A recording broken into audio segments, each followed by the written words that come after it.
Ингушский народ, как и другие, внес значительный вклад в победу над фашизмом в Великой Отечественной войне. Тысячи ингушей с оружием в руках защищали свою родину на фронтах, проявляя мужество и героизм. Среди них был и Али Хамхоев. Войну он встретил в звании младшего сержанта. Ему было 29 лет, 29 год, он был взрослый. Армия в городе, вышний волочок, великие луки, полностью.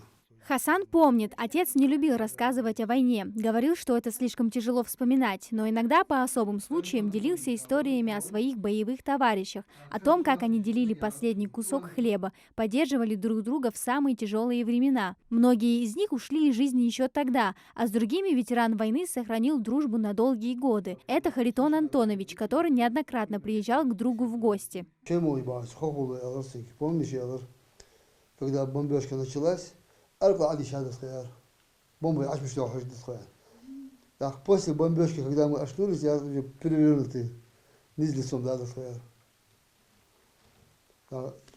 то время шии,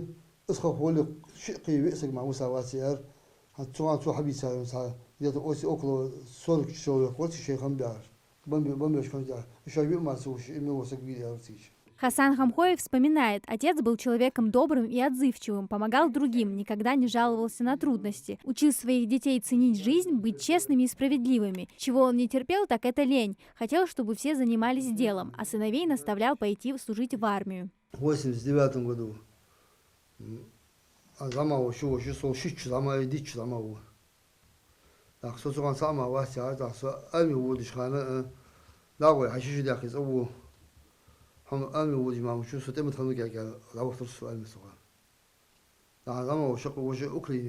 Празднование Дня Победы было очень важным событием для ветерана войны. В этот день он всегда вставал очень рано, сам готовил китель, чистил награды. Это орден Отечественной войны второй степени, медали за победу над Германией в Великой Отечественной войне, 50 лет вооруженных сил СССР и медаль Жукова.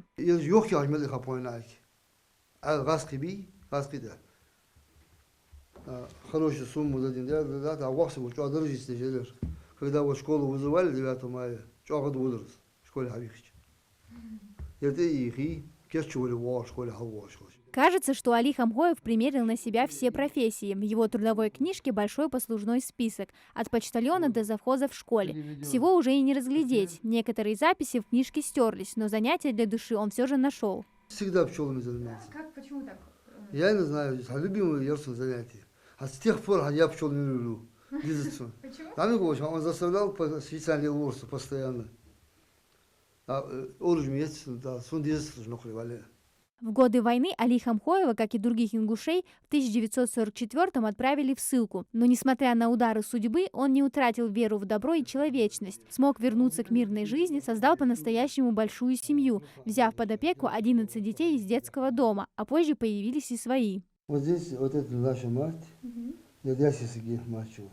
Вот она заставляла его жениться 4 раза на себя. Здесь А здесь? Едка семья, вот это наша мать, вот сестры, братья.